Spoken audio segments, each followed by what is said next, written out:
last week of why specifically these 39 melachot with the construction of the Mishkan, why specifically 39. So there's an interesting balaturim that brings down that with regard to these 39 melachot, they also correspond to the 39 creations that Hashem created the world with. And when Adam sinned, Hashem actually cursed 39 curses. He gave 10 curses to the snake, 10 curses to man, 10 curses to the woman, and then 9 curses to the earth. Because the earth also sinned. Because on the third day, it said that Hashem told the trees that it should be etz pri or sepri, which means that the tree itself has to be a fruit and it has to give off fruit. But the tree, instead of being a fruit, like meaning that you can eat the leaves and the bark and it would taste like the fruit itself, it only made fruit, it only gave off fruit in the sense that, how we know nowadays, it only gave fruit. And because of that, the sin happened in a way. And so also the earth got cursed with 9 curses. So 10 plus 10 plus 10 plus 10 plus 9 is 39. Okay? When we were able to receive the Torah, then we were rectifying the sin of Adam HaRishon. We rectified the sin of Adam, and we were on a level that we were able to be in a state of purity, like Adam before the sin of the Adam's sin, right? And then at the time of the Egel HaZahav, and at the time of the golden calf, again we fell back, and at that moment we needed a rectification, because at that moment we again stumbled. We had the rectification of the world kind of in our hands, and we again fell. And so in order to rectify the sin of the golden calf, we had the Mishkan. We had the opportunity to build the Mishkan. All of the gold that they used for the Egel HaZahav, for the golden calf, they had to go ahead and put into the Mishkan and make it into the Mishkan.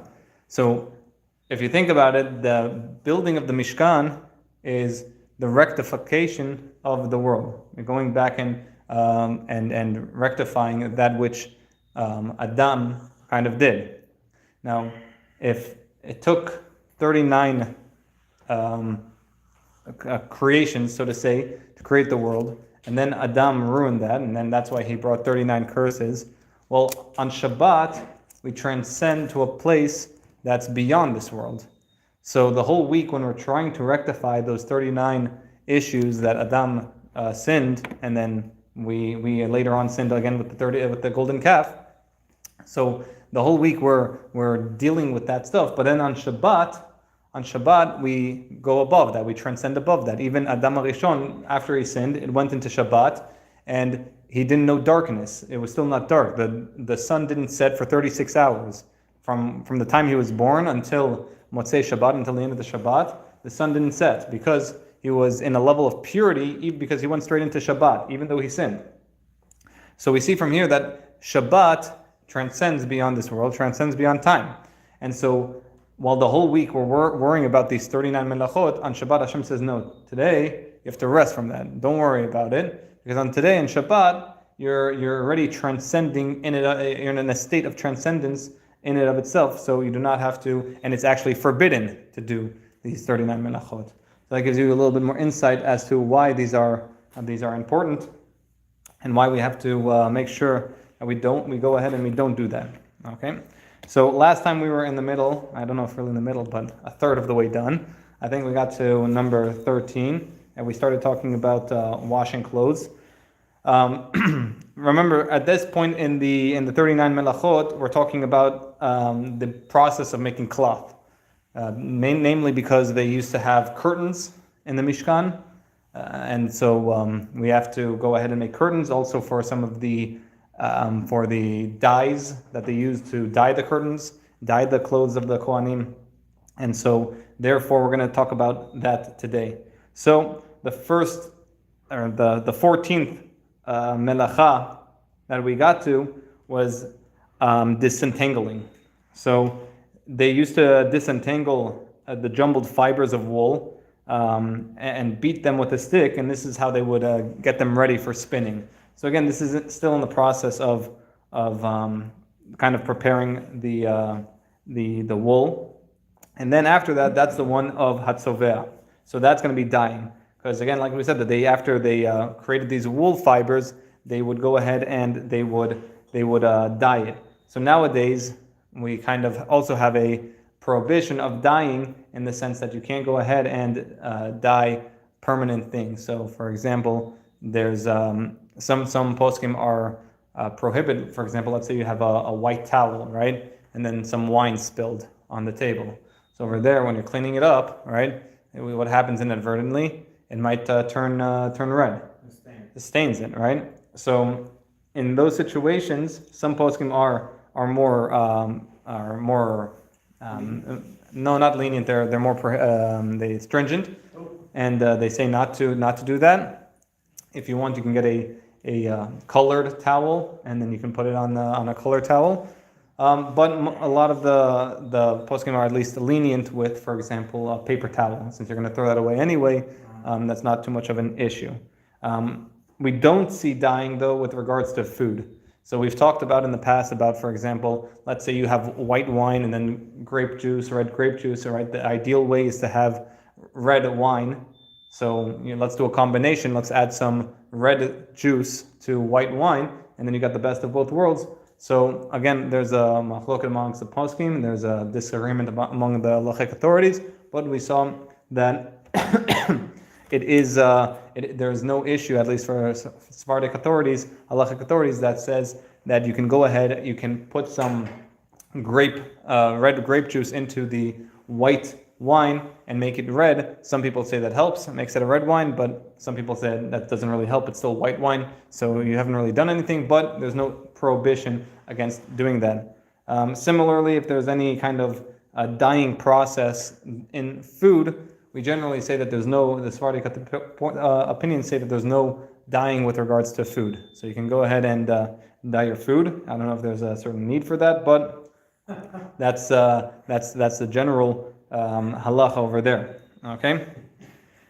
The next kind of melacha is hatovea, which is spinning the threads, and so that's again twisting the fibers into making them into threads. So again, nowadays we're not going to go ahead and make those threads on Shabbat. I don't think anyone even knows how to make those during the week. So that might be a different problem. But we have to make sure that we're not going ahead and we're going to tie, and we're going to see that soon, that tying on Shabbat is going to be an issue. Okay?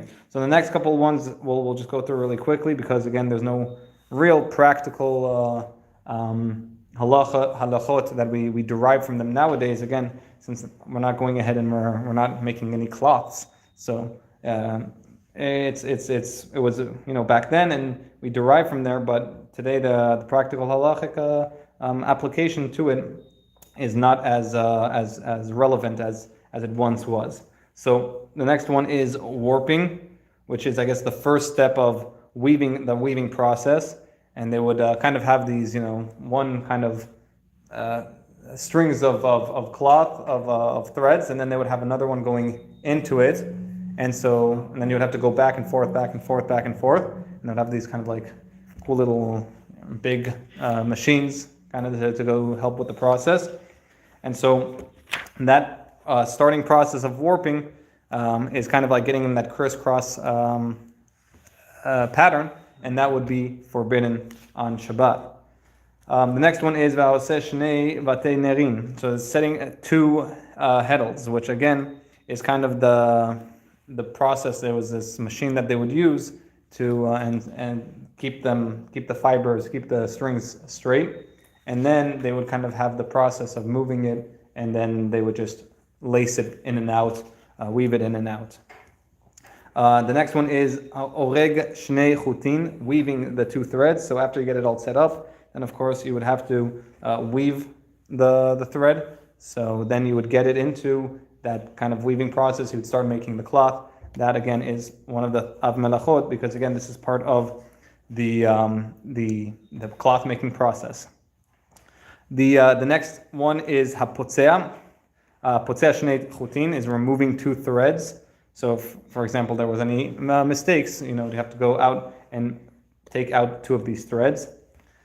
And then the next one is going to be va'kosher. So this is tying a knot, and then also va'matir, untying a knot. So just like tying a knot at the end of the whole cloth, you'd have to tie it to make sure that it doesn't get loose. Also with untying, you would, just in case you made the tie and you don't need it, untying it also. Also they would use the tying because one of the dyes that they would use was the chilazon, which lived in the sea, and they would tie fish nets in order to get it. So they would also have to tie nets in order to catch those chilazon, those snails or fish, whichever one you hold by. So the halachot of tying on Shabbat is actually more relevant than you might have thought. Okay, so the actual halacha is that you're not allowed to the biblical prohibition is that you're not allowed to go ahead and create a permanent professional knot. Okay, so what is a professional knot? All right, so that's something that most of us probably don't know because most of us aren't professional knot makers, and we're probably not either sailors either. But if you are a sailor or you're a professional knot maker, then you would know what a professional knot is, and you wouldn't have to ask that question in the first place. So that for that purpose, and I don't think most of us are making professional knots that are permanent on Shabbat. So with that, there's not too much application. When is it more applicable is the next two. So because that's a biblical, the rabbis put a safeguard. As we know, the rabbis love to put safeguards so that we don't come and we make a biblical prohibition on accident.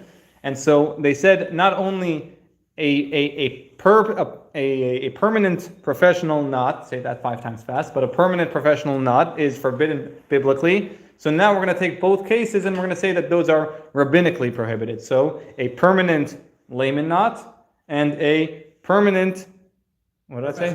Hold on, permanent layman knot and a permanent professional. No, I messed up. Hold on. A permanent layman knot and a non-permanent professional knot. Okay, so those two, non-permanent. A professional knot. Okay, so those two are going to be rabbinically prohibited, and so those are also prohibited on Shabbat.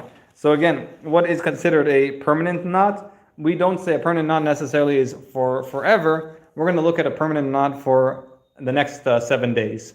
So you don't want to make a knot that lasts for at least 7 days. Now, where do most people see this issue? With the trash. What do people do? They take the trash, they do a double knot, and then they throw it out. Yeah. What happens? That's a permanent knot. Yeah. And so what do?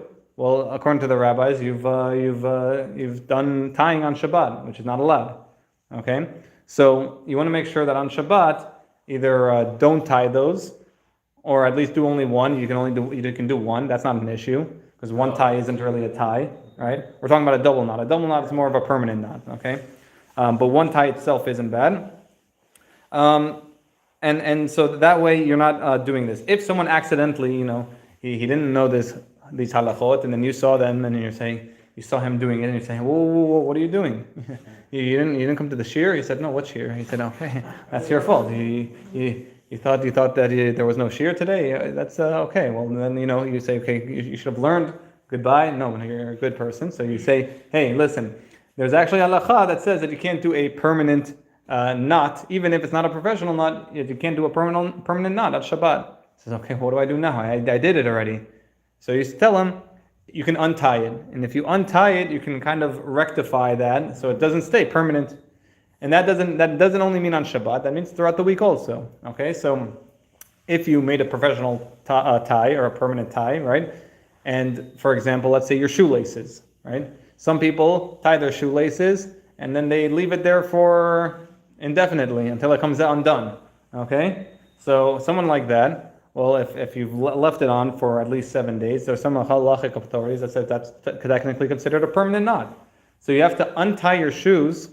There's some opinions that say before 7 days, before the next Shabbat, or before Tuesday. It usually says that the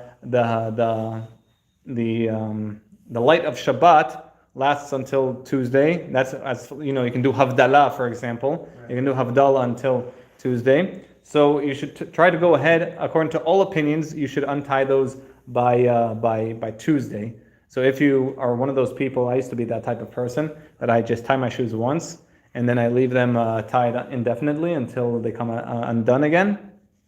So then I read this halachah. I was like, oh, wait, I have to start untying them either right after Shabbat or at least by Tuesday. And if you want to be more lenient, you can do it by Friday of the next week. So the question I have is, what about if you don't tie them on Shabbat? No, if you don't tie them on Shabbat, there's no issue, right? Yeah, but if you tie like on Thursday and there's no issue. No issue. It stays on there for like ever. There's no issue with it. No, the only issue we have here is tying on Shabbat. Okay?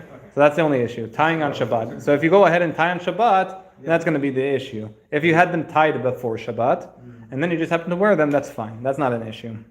Okay. So that's going to be the biggest issue. A tie also, right? That can also be an issue.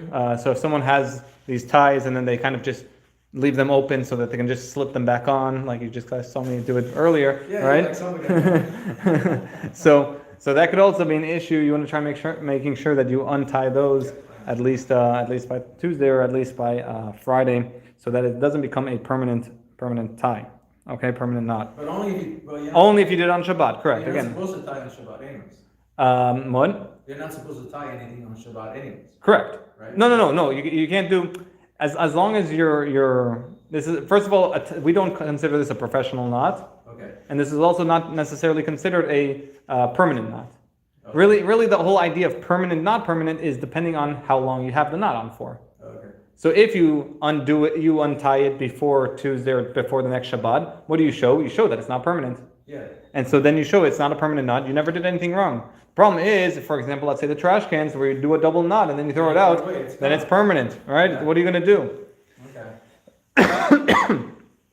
So then you're out of luck, and so you're gonna have to repent for that somehow. Do tshuva, learn the halachot.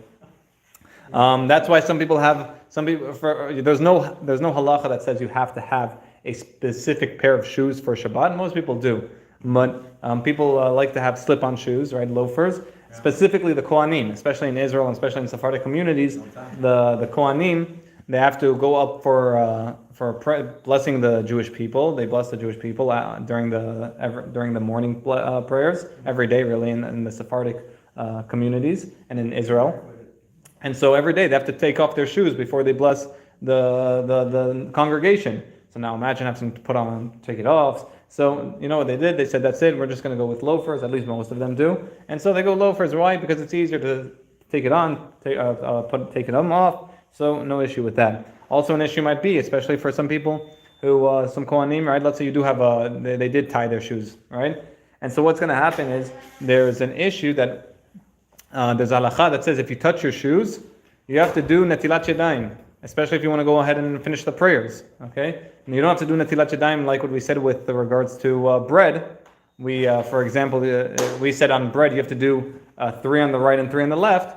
But when you come out, the washing of the hands after touching the shoes is like coming out of the bathroom. So once on the right, once on the left, once on the right and once on the left, once on the right and once on the left. So a person right now, right, for example, he comes and he finishes the Kohanim, he blesses the congregation, and then he comes down and he starts putting on his shoes. He touches his shoes probably indefinitely, especially if he has to tie them. So most people, you're going to have to go back again and wash your hands, especially if you want to finish the prayers. But a lot of people don't realize that and they continue. So that's why loafers, is the best, especially B'ezrat Hashem when we have the Beit HaMikdash. Then of course you can't go there with any shoes. So then you're going to have to go barefoot. So on a daily basis, so we're doing our prayers every morning. If you wear shoes, you're supposed to do that. The problem is when you touch your shoes, okay? I mean, if you're going to put them on, you're going to touch them. Not if you have loafers. Right? Yeah. So that's why. So if you have loafers, then you don't have to worry about touching your shoes, and then you don't have to worry about doing netilat yadayim. But every time you touch your shoes, you do have to do netilat yadayim, once on the right, once on the left, once on the right, and once on the left. once on the right and once on the left. Right? Without a blessing. Without a blessing. I can't Yes, thank you. yes, without a blessing. The only times we're going to make a blessing on Netilat Yadayim is before bread and in the morning. And the first time in the morning. So that's 4 times? Is that Three times. Three on the right, 3 on the left, but alternating. Oh, yeah. Okay? Just like when you get out of the bathroom or when you wake up in the morning. Is that Ashkenazi different? This is No, the Ashkenazi, I don't think is different with regards to that. We hold that the shoes and all covered parts of the body, and someone scratches their head, for example. All of these are instances where someone has to wash their hands, again, alternating right and left 3 times. But what if it's like a brand new pair untouched? Even if it's brand new, untouched, you have to, yeah. But it's not necessarily the again, when we're washing our hands, it's not necessarily because of the physical uncleanliness. It's more so the spiritual uncleanliness, and the whole idea of shoes is a protection, is a distinction between the ground and the human body, because the ground nowadays, as we mentioned earlier, right, it was cursed. It was always one of the curses. There was 9 curses that the earth So got. we shouldn't ground him. We shouldn't do that grounding thing. What grounding thing? Like people walk barefooted on the grass. You're correct. Yes, actually, in Judaism, we do not walk barefoot. We try not to walk barefoot. The only time we'll walk barefoot is in the Beit HaMikdash, in the temple. Zat Hashem, when Hashem comes. We should try as much as possible not to walk barefoot. Socks is still fine, right? Some people walk around the house with socks. That's not considered bad, especially in the house. There's a little bit more leniency since we're not on floor. Yeah, there's still tile. There's there's other things that you're touching, but on barefoot on the floor. Some people go to the beach and they'll walk on the sand. That's fine, but on dirt, those people sometimes walk barefoot on the streets. That's a little frowned upon in Judaism. Yeah. Okay. So the other issue with tying is also, for example, tying tzitzit. Some people will see that their tzitzit comes unloose, mainly men, right? They'll see that the tzitzit comes loose, or the talit, it comes loose, and then they want to tighten it a little bit. Tightening also is kind of like tying, and then you've done a permanent knot, because that also is permanent, so you would not be able to do that on Shabbat. Okay? Again, if someone accidentally goes ahead and ties, you would have to just untie it, right? And as we mentioned, anything, or as we haven't mentioned, but I will mention now, that any tie that you're not allowed to do, you're also not allowed to untie. Okay? So the tzitzit, if you wanted to untie it for whatever reason, just like it is a permanent knot, and you're not going to untie it, so you're not allowed to go ahead and untie it on Shabbat. Are you talking about the tips of the individual threads, or is it the main knot right here? All parts of it. All parts of the tzitzit you're not allowed to untie on Shabbat. Leon, you're not going to be able to mess with that. Was there another question here? Okay, yeah. But you're not really tight, you just tighten it. Yeah, but he's saying don't. What was that? You're just kind of like, you're not. Headdress, your head covering. Yes, what about that? So if you tie it into one knot, and then you remove it, are you supposed to just leave it like that? So again, every knot that you guys make on Shabbat, whether the woman's headdress, whether it's on your shoelaces, whatever it may be, the issue is how long are you leaving it for? And if you're going to leave, and again, we're talking about on Shabbat, you tied it on Shabbat. Now, if it's a permanent knot, meaning that it's going to stay there for at least a week, then that's not good. Okay, so you need to undo the knot during that week. So for a woman, if she ties her hairdress, one tie, again, is not an issue. Again, we're talking about something that's more of a permanent, so that's at least 2 knots, right? And that's why shoelaces, for example, when you're doing the slip knot, that would be considered permanent for as long as you kept it on for a week. Double knots. Yeah, double knots are even worse. Yes. What if you have the intention to untie it again? Like, can you Untie then it's not permanent, right? As long as you kept it within that week and you've untied it within the week, then you've shown that it's not a permanent knot. After Tuesday. The lenient opinion is until next Shabbat, so until Friday. Okay. But according to all the opinions, if you want to go make sure you're following all the opinions, and you have to make sure you untie them by Tuesday. Okay. Your shoelaces come undone like every other day. So basically, I'm sorry, Rabbi, to Yes. just make sure I have clarity in my mind. If I tie my shoelaces On Shabbat. on Shabbat morning, Yes. and I untie them when I take my shoes off, Then you're fine. You're good to I go. won't say Shabbat, but I'm fine. You're good. You're good to go. Okay. So that is with regards to tying and untying. And as we mentioned, just anything as anything is forbidden to tie it on Shabbat, it would be also forbidden to untie it on Shabbat. So let's say, for example, you had you had a present, right, with a bow or something on that, and then you untied it, and that's supposed to be a permanent knot or whatever, double knot, and then you untie it on Shabbat. That's also not allowed. So again, it's these small little things that we sometimes do not pay attention too much to.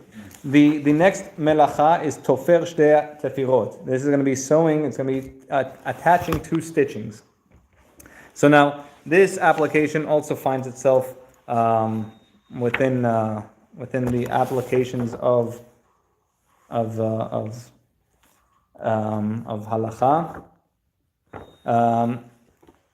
namely with regards to not only tofer, but the next part also hakorea al menat litfor shtei tefirot, also tearing in order to sew. So there's two aspects of this melacha.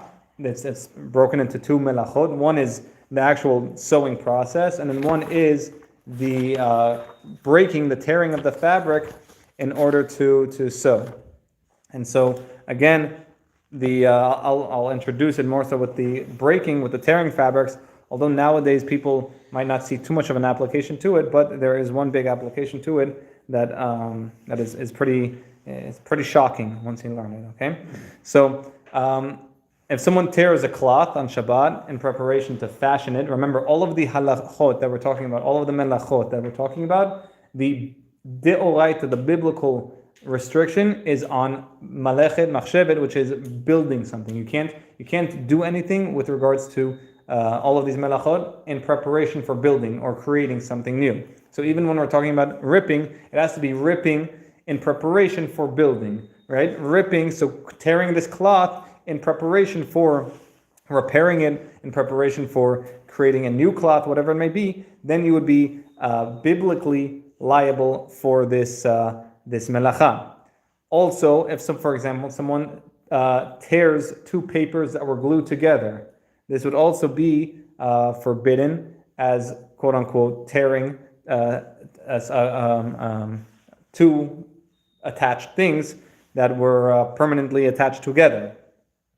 So where does this find its application mainly in halacha and nowadays is with diapers. Okay, so those people who have babies or B'ezrat Hashem will have babies, and pay attention, right? So you're allowed to dress an infant with disposable diapers, and you're allowed to remove them on Shabbat, even though nowadays they have the self-sticking tabs on the diapers, and pulling them off and putting them on is permitted, as long as it is for a short time. Okay, so as long as you're doing it and it's for a short time, you're good. Now, when you're removing the tabs, you want to be careful that you don't kind of rip it. If you do, inevitably, sometimes it's not an issue, but you want to try and make sure that you don't rip it lechatchila to begin with, and you want to make sure that as long as you're pulling them off gently, if it tears, it tears. If not, you're good to go. The main issue is that a lot of people, what do they love to do after they take off the diaper? They roll it up and they kind of fold the tabs back on it. At that point, you're permanently kind of putting those back on. You're going to throw them away, but you're going to put them on, and then they're never going to come off. So at that point, they get stuck there, and that's technically considered as like sewing, okay? Because you're attaching two parts together that you're not allowed to do, and so that would be the main issue with that. So after removing a diaper from an infant, it's forbidden to stick the tabs on the diaper in preparation for disposing it in the garbage, right? Because this would be the melacha of tofer, of sewing, and that would be forbidden. Just a quick follow up on the paper tearing. So Yeah. if you take a napkin, you just tear it in half and you throw it away. Yeah. is that okay? That's going to be a rabbinic prohibition. Okay, so we're going to see that also with, for example, toilet paper, right? Oh, okay. Toilet paper. Also, you're not allowed to tear toilet paper on Shabbat. Of course, if someone is in a situation where there's nothing to do, then the Torah allows you to abnormally tear the toilet paper in order to use it, so that we can have kavod lebriot. We give honor to the beriot, to the creation, and it's not nice for a person, to go around like that. So we give it like a special preference in that situation. How do you abnormally tear it? Some people use their elbows. Some people kind of tear it not on the perforated part. There's perforated parts for you to tear it. So you tear it somewhere in the middle, right? Because that's not the normal way of doing it. Those would be the way to do it. Anyone who's stringent and make sure to do it in the to cut the paper before Shabbat, he will be blessed by heaven, because he's showing that he's preparing for Shabbat. Okay. If going back to the children, because we were talking about babies anyway, and just to mention it, that when you there's a prohibition of sechita. Sechita is wringing, squeezing liquids. I think we talked about that last week. And so some people have these very moist, towelettes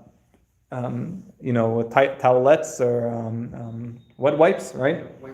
Yeah, wipies. And so what happens is sometimes they collect a lot of liquid, and if you kind of even squeeze a little bit, some liquid will come out. So if someone wipes a baby a little bit too forcefully, right, some of the liquid might come out, and that would be a rabbinic prohibition. So you want to make sure that you're either not doing it too hard, or you're not taking those very moist ones. The last ones. Yeah, not the last ones, right? So, for example, a washcloth, let's say you want to wipe the countertop and you wet it, you don't want to bring it. Correct, and there might be an issue even with washing it in the using it in the first place, because as you're pressing down, you're inevitably squeezing some of that liquid out. So to use a washcloth on Shabbat, there might be it depends on, again, how hard you're doing it, and it also depends on the cloth itself. But you want to make sure that you're not doing that. Even washing your hands on Shabbat and using a towel to dry them. Sometimes you have, for example, let's say 10 people coming to Shabbat dinner, and everyone's using one towel. Okay, by the 10th person, that towel is no longer dry. It's probably majority wet. All right. And so what happens is someone might come and do their hands really quick, and then what happens in the process? They're squeezing out a little bit of the water, especially if there's children, water. Some people had a water fight, someone had a water gun. You don't know what happens usually on Shabbat dinners. And so what might happen? That towel might get very wet, and the person comes and he dries his hands, and that's you should be careful. So just to be careful with that is to keep that in the forefront of your mind. So on a practical, so now we know that you can't really use a washcloth because you're wetting it and squeezing it. So what do you use if you want to, there's a mess on the counter, just a paper towel? We usually leave the paper towel. You kind of put a paper towel on it, and then you don't really. Or you just throw a paper towel on it or a tissue on it, let it get absorbed, and then you just leave it there for a little bit, right? And then you either bring more paper towels and bring it all together, or you bring the whole tablecloth out. And so you want to make sure that, especially, it's a good point also, right? Let's say especially if you have a big spill on the table and you take a paper towel, and then again, you're going to inevitably be squeezing, especially if you lift it, and you take it to the trash, you might come to squeeze it. So you have to be very careful. And try not to go ahead and squeeze that on Shabbat. Maybe just leave it there, let it dry a little bit, and then you take it. Okay? Or you just take the whole tablecloth, and then you don't have to worry about that. Yes? Did you use a dry rag? A dry rag. Dry rag. So what happens if it gets wet? Don't squeeze it. Yeah, that's the issue, right? The whole problem is with, for example, after the dry rag gets wet. Right? After the towel gets wet. So, okay. So also going back to tearing, right? We're saying if you have an envelope or a package, right? Those are again two pieces that are quote unquote glued together, and so you should go ahead and not tie them You should not open them on Shabbat, especially if, for example, it might be muktzah, right? You don't know what's in there, especially if, I always hope that my envelopes have checks in them, have money in them, so Can you open those? so no, that'll be muktzah on Shabbat. So if you're like me and you're expecting money that never seems to come in the mail, you should not go ahead and open those on Shabbat. Okay, if need be, right? You can ask you can instruct a non-Jew if it's something very important and you know it's not muktzah. You can instruct a non-Jew to go ahead and do that for you. Yes.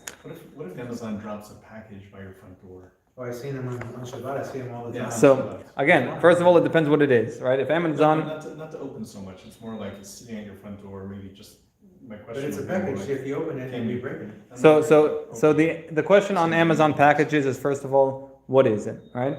If it's what do you mean? Most people know what their Amazon packages It are. depends on Okay. what stuff you order. Okay, the only problem is when you're, the spouse orders and you have no clue what they ordered. But so with any type of muktzah item, you're always allowed to move it in a non-conventional method, so you can kind of kick it in, all right? There you go. So you can go ahead and kick it in especially if you're afraid of porch pirates right nowadays, that they call them. And so you can always kick them in. You can always bring them in that way, and that way that you have no issue, especially if it's something more expensive, right? Then maybe you're going to be a little bit more. Again, you don't know what it is, but if it's something more expensive, then we might be more stringent and say you're not allowed to go ahead and kick that in, especially if it's like a phone or something. But usually they don't drop phones out. But it's Amazon, right? They don't really know what's in the packages either. So yeah, they just leave out packages. You can put food on it, right? And then carry it in, like you put the food on top of the package and then bring it. Yeah, that's also a good idea. And so you can put like a piece of bread. Hey, you see, someone actually listens to my shiur, right? And so you can put a piece of bread on the package and then move it regularly. That's also good good advice. And it might be a good idea to put a cloth underneath, just make sure it's not wet. Yeah, just to make sure it's not wet. Okay. Because if you want to eat that, So we're next halacha, next malacha is hatzad tzvi and shochato. So trapping a deer and slaughtering it. It's not necessarily trapping a deer, but trapping in general and slaughtering. Those were two parts of the Melachot where they had this special tachash. It was this very big, very large animal, and they trapped it and skinned it, and that was the cloth that kind of covered the whole Mishkan. So nowadays, it's actually a big talk, especially as now we come into the summer, because what's the main pest that we have lurking in our houses and outside? Mosquitoes. Very good. Question is, are you allowed to go ahead and kill those mosquitoes on Shabbat? Okay, and unfortunately, the answer is to most people, especially those people who don't like mosquitoes, is no, you're not allowed to go ahead and kill the mosquitoes as long, and we're going to caveat it, okay, as long as they're not biting you, okay? So if they're biting you, then you're allowed to go ahead and kill them on Shabbat, okay? But even if it's in the air and you see it and it's, you know it's going to come to you and you're seeing it and you're eyeing it, it's eyeing you, you're eyeing it, it's eyeing you, it starts to come closer to you, you start going farther from it, but then inevitably, it's going to come to you and it's going to hit you. So at that point, you just like look at it until he starts sucking your blood, and then boom, that's how you have to do it. Unfortunately, right? So I know that's not to everyone's liking, but that is the halacha. What if you're like a mosquito trap outside? As long as you put that on Shabbat, before Shabbat, you're good to go, right? As if you have one of those zappers, those mosquito zappers, right on, that's fine. Because again, that's not something you're physically doing on Shabbat. We're saying similarly with a fly, right? The flies also, all of these things, right? Unless they're biting you, you're not allowed to kill it. As long as it's not biting you, you're not allowed to kill it. Okay? So you can wave it off. You can wave it off, but you cannot kill it. Okay? Similarly with fleas, right? Fleas also, you can only kill a flea if it's biting you. The only time we're going to allow you to go ahead and kill animals, I know this is a very dark topic, but the only time is if it's poisonous or going to be dangerous to the community. So if there's a poisonous snake, if there's a lion on the loose, rattlesnake, there's a scorpion, all of these things you're allowed to go ahead and kill. You're allowed to spray insecticides, but you shouldn't spray it. Let's say you have like spray for to kill the ants, or you have to kill mosquitoes or flies or whatever. You shouldn't spray it directly on the ants or the mosquitoes or the flies, because then you're directly killing them. But you can spray it around them, and then you're indirectly killing them. So that's another thing to do before Shabbat. Again, Well, so if you have a sudden unexpected, like ant trail making its way into your house Shabbat morning, You can't do it. you can't spray them, but you could go outside the home and spray around where the trail began, sort of thing. No. you on Shabbat you should try to limit spraying actual ants, but you can spray around the ants. That's what I'm. You Yeah. can't spray, you can take the, There are opinions that say you should also be stringent with that you shouldn't go ahead and spray the ants themselves, even around the ants. If you can be stringent, be stringent. But we are lenient with regards to, especially if it's, for example, like fire ants, right? And you have children or whatever, so you want to keep them safe. So you can spray around the fire ants. Even if your intention is to kill it. No killing. Even if your intention is to kill it, because you're not directly killing it, you're indirectly killing it. Okay. The only time you're allowed to kill insects is basically if they're biting you. And then if there's any dangerous animals out on the loose, you can kill them. The other thing you're allowed to kill, okay, besides your time, no, it's not. You should not kill your time either. That's actually also not allowed, but it's very valuable. But you're allowed to kill lice. Okay. So lice, although nowadays modern science assumes or they attest to the fact that they are animals that kind of sexually reproduce, the Torah and the sages say that they are not. They are kind of lice are spontaneously generated, and so until science gets it right, we'll hold to that thought. Just like they'll get everything right sooner or later, just with enough, they'll catch up sooner or later. So the sages only prohibited animals and the like to be killed on Shabbat, and since these aren't necessarily animals in that sense that they reproduce, and so therefore you're allowed to go ahead and kill them on Shabbat. If your child or someone has lice, you're allowed to go ahead and clean them. Right? So everyone starts to scratch their hair, right? And then you have to go wash your hands, right? And you should try to do it immediately. Right? Yeah. So Put that into action. and so then the lice, you're allowed to go ahead and kill the lice on Shabbat. Usually, what people do is they have these like hair treatment things, and they start combing the hair. Well, like we mentioned last week, you should be careful with the combing because you might come and pluck a hair, and we said that you're not allowed to pluck hairs on Shabbat. Like what we mentioned, that with regards to the catching animals, right? You're also not allowed to set traps up on Shabbat. So if you have any of those fly traps, you're not allowed to do that on Shabbat. You can do that, or sometimes they have like these rat traps or anything, cockroach traps. Those are not allowed to be placed on Shabbat. If some people have live worms that they give to their caterpillar, or live caterpillars that they give to their birds, or their lizards, or their pet turtles, or their alligators.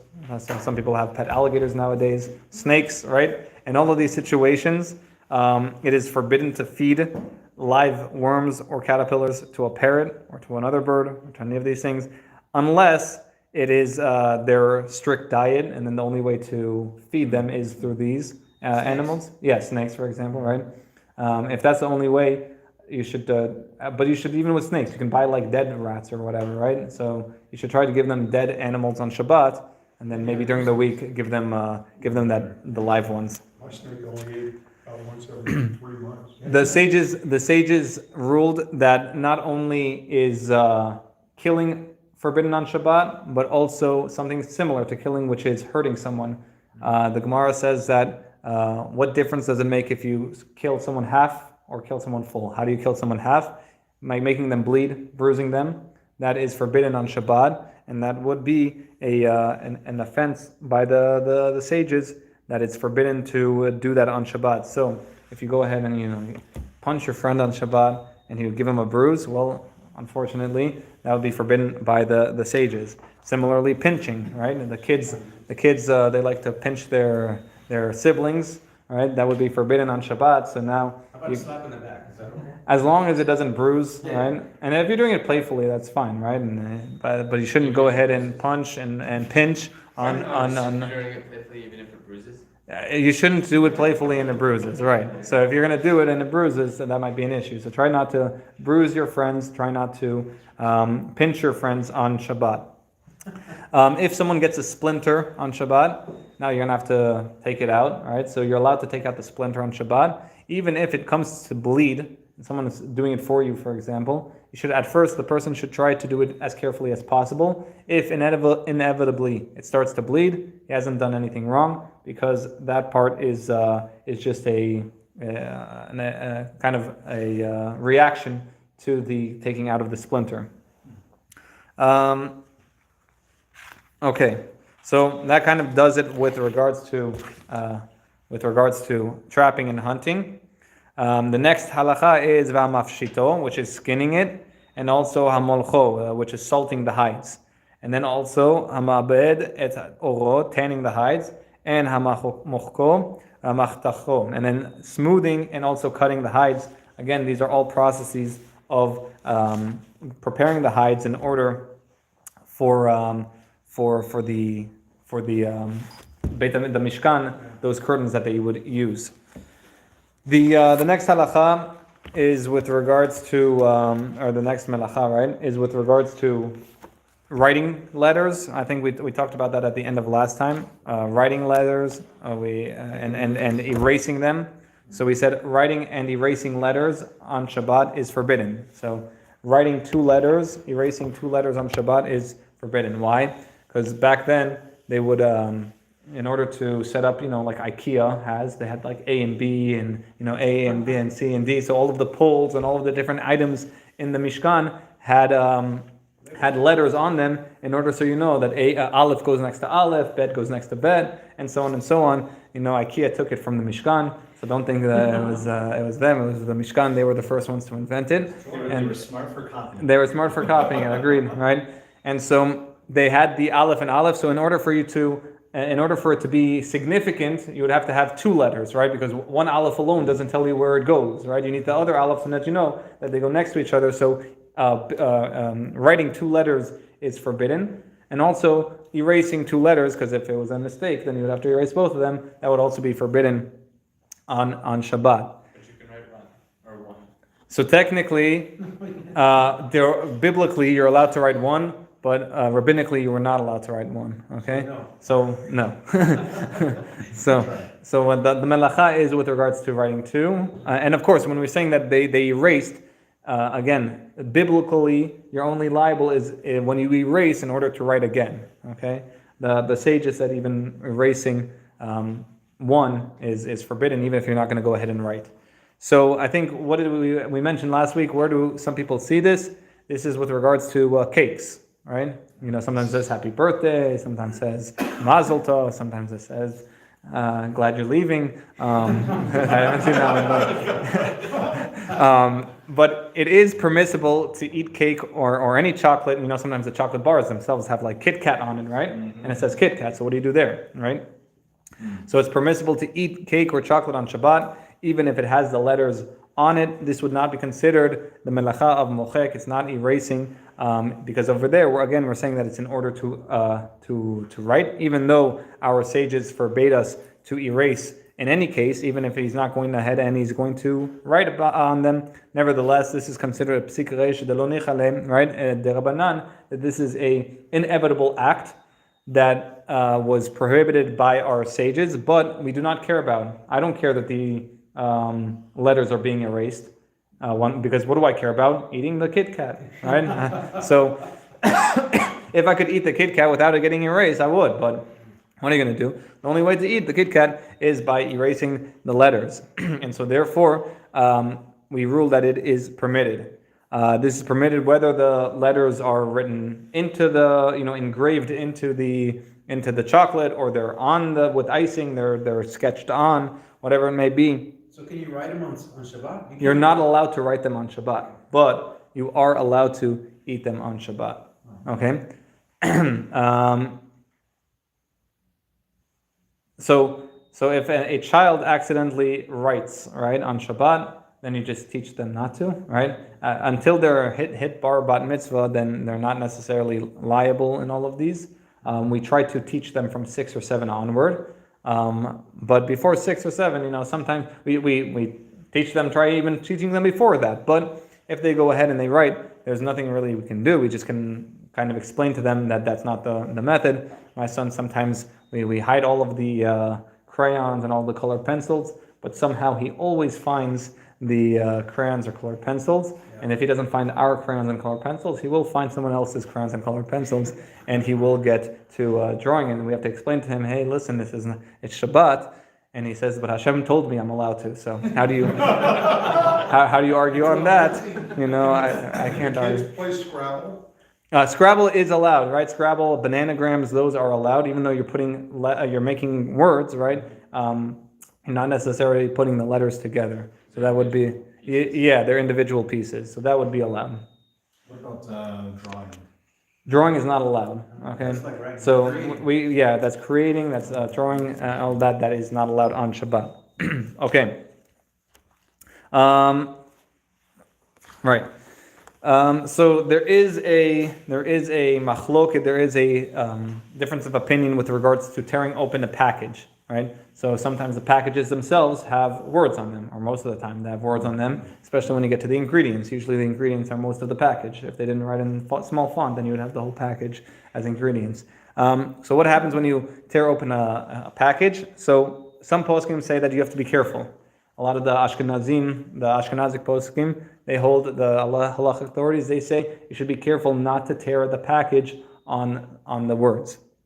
The Sephardic poskim, the Sephardic halachic authorities say there's no real issue because you're going to throw that package in the garbage anyway, so you have no purpose for that package. Again, this is considered a psik resh de lo nichale, that this is a inevitable act that is forbidden by our sages, but it's not, and I don't care for it too much. I want to go ahead and eat whatever in the package. If I go ahead and accidentally open the package with some of that tearing the words, again, that would be permitted according to most of the Sephardic authorities. With regards to the Ashkenazi authorities, you should be careful. Try not to, if you can, try not to cut off those words.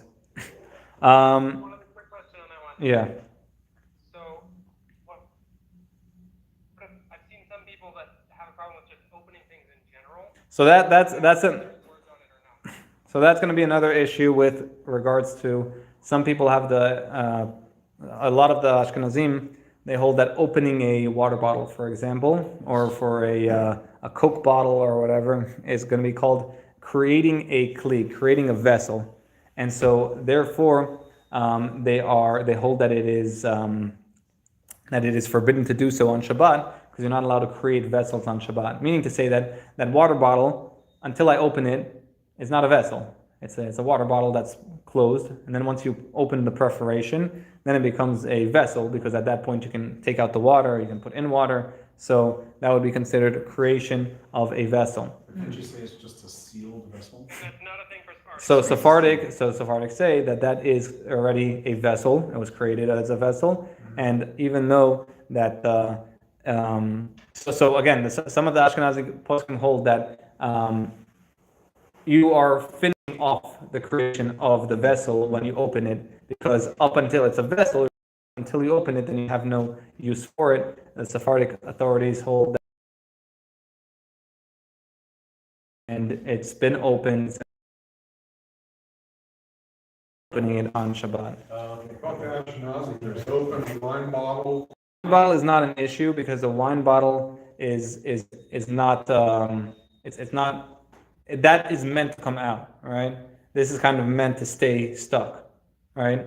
The purpose of the bottle is already a kli, it's already a vessel. The cork is kind of just in there, and you just have to remove it. This is kind of part integrated with the bottle itself.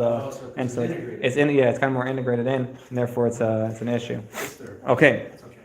We'll have to leave it off here today. Actually, hold on, let me just get 2 halachot of writing. So as we said, there's no allowed to be writing. Even writing letters with the wet, sometimes condensation, and you use your fingertips and you're writing 2 letters, that would also be forbidden. That's basically with regards to, I don't know any, putting 2 letters together, sometimes they have, pages that kind of form words when you put them together, that's not an issue. Writing in the air is also not an issue. A combination lock isn't an issue. All of these kind of ways of going ahead and creating words is not an issue. It's more so with actually writing. Okay, I'll leave it off there. Any questions? Yeah. Going back to moving